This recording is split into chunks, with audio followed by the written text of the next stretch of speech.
Hey you. Yeah, you listen to NYNJ Real Talk. Have you ever wanted to start your own podcast but you didn't know where to start? If you haven't heard, you should check out Anchor. Not only is it free, but they also offer you creation tools that allow you to record and edit your podcast right from your phone or computer. They will also distribute your podcast so you can be heard everywhere, from Spotify, Apple Podcasts, and many more.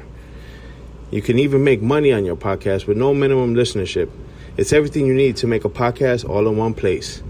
So download the Anchor app or go to anchor.fm to get started. Now back to the show.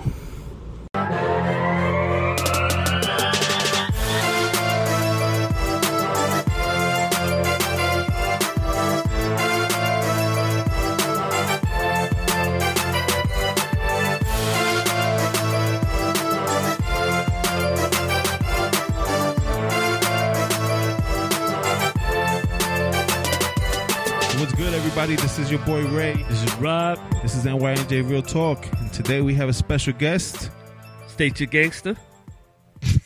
Oh, that's real gangster. Super gangster. His name is Paul. So, Paul, how's life treating you? Well, good. It's good to be spending time with you guys. Love the podcast. You married? A lot of good stuff. I am married. Life ain't treating you that good. Off the podcast. Paul's like, yo, what the fuck? We're getting into the questions already? 5 seconds in? Jesus Christ. Can I work my way in? Lucky it ain't No live. lube or nothing? You trying to date me or something? What's your number? Have you niggas watched any movies this week? Nah, actually. Well, what did I watch? I just saw... Oh, you know what I saw? I saw that stupid-ass movie, Stuber. That shit was horrible. Oh, my God. And that Indian dude is normally funny as shit, and it was just corny. It was horrible. I feel because he's... is he Indian from, like, India? I think so, yeah. I think they typecast him because isn't he the same dude that's in Deadpool? No. The cab driver, that's another little skinny comedian. It's not the same one? Nah, it's a different person. I thought it was the same fucking guy. I was like, that's fucked up. They typecast the motherfucker. We're looking for an Indian taxi cab driver. That's fucking mad racist. They don't even look We need alike. somebody to be the comic relief. Yo, not only that, he had the super Indian name, Bangjit. It's fucked up. It's one of your cousins, though, right? Nah, man. I'm Cousins out there. Trinidadian, not Indian. I'm not from the Same shit. River. You're fucking from India. Hey, your great-grandparents sold slushies and newspapers back in the day, bro. Come on. Get the fuck out of here. They own 7-Elevens Your last name is and fucking... Dunkin' Donuts. Do you know what Rob's last name is? What's Rob's last name? It might as well be Patel because it's fucking mad Indian and shit, bro. You're fucking Indian. That's it. Listen. That's like Well, a lot of Trinidadian heritage comes from... India. Yeah. Like all of it. So it's all to be celebrated. And if it's not India, it's from like Spain or something, right? No, African. African? Yeah. All right, well, Rob has no African in him. No. He's had the occasional African on top of him, but not in him. If you're from an island in the West Indies, you're West Indian. A keyword there. And you're Puerto Rican. You're in the West Indies. Where you keyword. from, Paul? Keyword. Are you just like Chicago. redneck white? His name's Paul. Of course he's fucking redneck white. Shit. Hey there, guys. The guy said Chicago. Guy came in here with a sweater that has a Confederate flag on it. Come on, bro. You know, it's bad when he checked. Too. I was like, wait a minute, what the fuck? You know it's bad when he double checked. Like I took that one out the closet. Fuck. I didn't mean this, guys. I'm sorry. But he fit in around where we at right now, so he'll be all right. Yeah. Don't cross that bridge, though, bro. Into the Bronx? No, into Manhattan, into Washington. Well, them niggas don't know nothing about Confederate flag. The heights have gotten better, A lot of though. that area is changing. Yeah, the heights is getting better. It's getting more, what's it called? Gentrified and shit? Gentrified. Yeah, but I mean, the white people will understand what he's wearing. Yeah. The Hispanics They're will like, be like, they're going to be giving him high fives and shit. Colorful sweater. With their Donald Trump hats. Because you were going to say, because I'm in a hoodie and shorts. You're like, that's real white. Yeah, that's that white boy shit. And you go outside with slippers when it's 20 degrees. Well, shout out to the system that locked up those 5 assholes that killed that little kid. Yes. The 16-year-old. Yeah, all of them got life. Well, 25 to life. 25 to life. One got no parole, so he's staying in there for the rest of his life. He ain't never coming out. The only thing I don't agree with is that they're all going to be like on fucking, what's that? Confinement and shit. Like, they're not going to be in general solitary pop. confinement. Not, To me, they should be in Gen Pop. Yeah, they should put be them in Gen Pop. Oh, they won't survive. You want to act gangster, then you need to be in fucking Gen Pop. They won't survive there because they killed a kid. Niggas will kill them niggas in there. And they deserve to get killed. If that was my kid, I'd want them in Gen Pop. I'd be fighting for them to get into Gen Pop. Honestly, if it was my kid, they wouldn't have made it to trial. Yeah, that too. But then I'd be going into Gen Pop. Yeah, I know. The wife and I often have that fight over we would probably be fighting who ends up in jail. Yeah. Like, no, I'm going. No, I'm going. But see, like when I talk about stuff like that, like because I guess I have that overactive imagination, I'd be doing some Kill Bill shit. I wouldn't just be going up and like shooting and killing. I'd be like with a samurai sword and like torture, some sneaky shit. You know, they be there playing video games. I'll sneak up from behind like. Nah, dude. I'll kidnap a couple of them, tie them up, slit them up with razors, pour salt on them. wants them to know. Yeah, pain. He's gonna be going Washington Heights on you know him. what you call it to me? You remember Method Man's album? Yeah. I fucking sew your asshole clothes and keep feeding you and feeding you. Well, you were asking about what you're watching. I actually watched the latest episode of Wu-Tang. You fucking now that you mentioned, you fucking cut your eyelids off and feed you nothing but sleeping pills. That kind of torture with a bright light. With a bright light. Ooh. I actually like that TV show, the Wu-Tang one. I love the story. It's on Hulu, right? I haven't seen it yet. I watch it on Hulu. Hulu. I pay for it. Yes, it's on dumbass. You know your boy right here be doing a lot of illegal shit for cable, right? Yeah, but you forget that Paul's super white and like he's afraid the FBI is gonna come knock on his door one day. He's like, oh, nigga, you smoking? Oh no. Medical. He got a legal prescription. I forgot you have a card. You have a legal card to do it. I apologize. See, if the FBI rolled up in here right now, he'd be like, "I'm white and I got a card." Goes the white guys. I literally just pushed all the weed to his side. I'm white and I have the card. These other guys, they just kidnapped me. They kidnapped me to do this podcast. Are you allowed, even though you have a card, are you allowed to smoke at work? No. I work in another state, first of all, so that's one thing. Rules are different. And you're still at work. You still got to be able to function, right? Yeah. No, so can you function? My company won't let you do that shit. No. Do you have, you don't? No. You don't. How long you been doing it? Like this, medical-wise? Yeah. 2 years now. How long non-medical-wise? It was like once in a blue. See, like a regular thing. It wasn't an everyday thing for you. It was like socializing and stuff. Okay. That's respectful. See, I like those type of questions because when you ask somebody, like an average person that doesn't have a medical card, and you ask them, do you smoke? And the first thing that pops in their head is, smoke what? Yeah. That's what he just did to you, like in a medical way. Oh, like, did it medically? Medically, I've been doing it for like 2 weeks.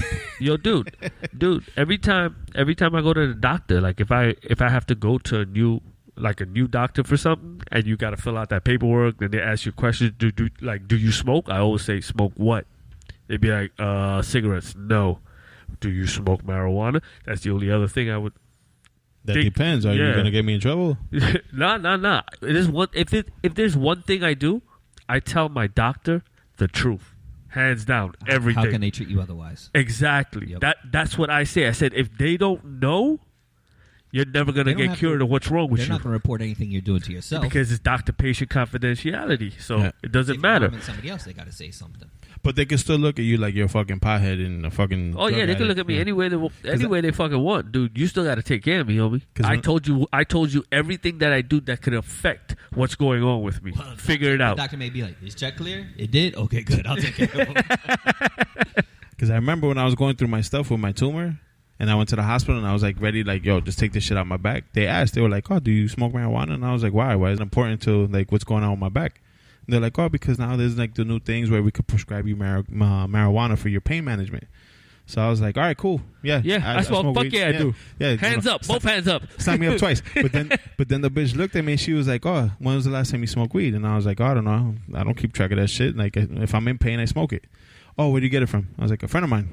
A friend of mine was like, "Yo, like you look like you're in serious fucking pain. Here." Yeah. And she was like, "Oh yeah, because it looks like you're going through withdrawals right now." I was like, "What?" And I looked at my wife. I'm like, did this bitch just say that shit? Trying to make it sound like I'm a fucking pothead and shit. I don't smoke every day. You can't smoke like once every 4 or 5 months. Honestly, I stopped. I stopped for 5 years when I had to accept a certain position. A certain position in my life. I had to stop for 5 years, and just stopping was like, okay, I can't do it. I can't smoke for the next 5 years. Okay, put the blunt down. That was it. Like I don't have an addictive personality. Yep. I don't get addicted to anything. Me either. So like I just stopped. So all that withdrawal shit, I've literally never seen anybody go through withdrawal because I see my boys be like, yo, I've seen people go through for withdrawals. The fucking this job. I can't smoke for a month. Oh, all right, cool. And they'll just rock it out for a month, not smoking. They're perfectly fine. Who the fuck goes through marijuana withdrawals? That's what I'm saying. And she swore because when I was going through my shit. Wait. You should have asked her, what does marijuana withdrawals look like? Well, because I'm sitting here as I normally do every day. First, I got upset because I was like, "Yo, this bitch just called me a crackhead." It's kind of disrespectful. You know what I'm saying? Number two, the reason why I'm in the hospital is because I'm in such severe pain, and at that time I wasn't taking any medication for the pain. That's when it first started? That's when they first were like, "Yo, you have cancer. You have to do surgery. We're gonna do surgery. Yeah. And this is the date we're giving you." But 2 weeks before that date, my pain was so bad, I went to the hospital, and I was like, yo, fuck that. You guys don't have to push that surgery up. I need this shit out my back now. And I have a high tolerance for pain. Since a little kid, I've always been told I have a high tolerance for pain. So, not to get off topic.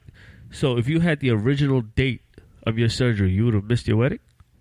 No, original surgery day was the day I wound up having my surgery anyway. Oh, okay. They just loaded me up on fucking... codeine? Yeah. Take this Oxycontin and this Oxy whatever and wait 2 weeks because I had gotten 2 weeks before my surgery date. Okay. But I was in such pain. I'm like, yo, I have a high tolerance for pain. I've been hit by like 2 cars. You know what I'm saying? I had my foot run over by a truck once and I didn't go to the hospital. You know what I mean? I've had my chin split open from falling off a bicycle down a hill full speed and didn't go to the hospital. And I was just dripping mad blood out my face. Full damage control. And that shit didn't hurt. You know what I'm saying? This, I was in fucking pain. And I was like, yo, there's something wrong. Yeah, I was like, I couldn't walk, couldn't do shit. Basically. And I remember being in the hospital like, yo, you people got to give me something. And they're giving me Oxys. No, it was Percocets first. Yeah. They gave me the weak shit first. I walked into where he works, right? This was before he had the surgery. And it's fucking 15 degrees outside. This guy has on a sweater and shorts and sneakers. And I'm like, I walk in, I'm like, yo, Ray, what the fuck are you doing, dude? It's freezing outside, literally freezing. It's in the teens. Oh, I can't feel my legs. Because I couldn't feel anything below my waist. I said, how the fuck are you standing up? I was mad confused at the time. I was like, you can't feel your legs. How the fuck are you standing up? He might have been high that day too, though. No, but I couldn't because of the thing. I couldn't feel anything below my waist. Nerves. Yes, yeah. And it was basically choking my nervous system, like all the cords and stuff in your spine. It was choking it. So that's probably why I've always had a high tolerance for pain. Sweet. Did you have a problem getting? Of course, this is going to be me that's going to think of this. Were you not getting erections then? Like everything was cut off? No, my shit's good. Okay. I feel my dick. So you had blood running to your dick, but not your. But I have big thighs, so my dick is always warm. So that's probably why And when you're hung like a horse, even when it's cold outside and it shrivels back up to 5, it still looks all right. I wouldn't know. Average. I wouldn't know. I'm under the 5-inch club. I'm sorry to hear that, bro. Yeah, man. Sad. You're sad the only days. Trinidadian, what is it? West Indian that I know with a small dick. That's like meeting a black man with a small dick. They have those? That's embarrassing. I mean, that means he's half white. But anyway. Me and Paul are going in competition. You're both going to lose. Is it to see who got a smaller dick? You got to pull back the pubes and shit to find it. Now cleanly shaven. Fresh. It makes it look bigger, right? It makes the tree look bigger. And then he tries to suck in his gut. You got to give it every inch. Push it out. I don't got a gut. Invert your ass. Maybe talking about me. Oh. He got the dick pouch. The dick just hides underneath the little flap. A fucking kangaroo. But anyway, today we're going to talk about saving the tatas because it's Breast Cancer Awareness Month. I think it's Cancer Awareness Month. No, this month it's just breast. Breast cancer? Yeah. What month are we in? October. All right. October. Yeah, I think they got marathons and shit coming up, right? They had the Empire State Building was like been pink or something like that. Oh, I didn't even know. A couple weeks. Yeah, all that stuff's been going on. Cancer sucks. It does suck. Cancer. It does. My mom is a 2-time survivor.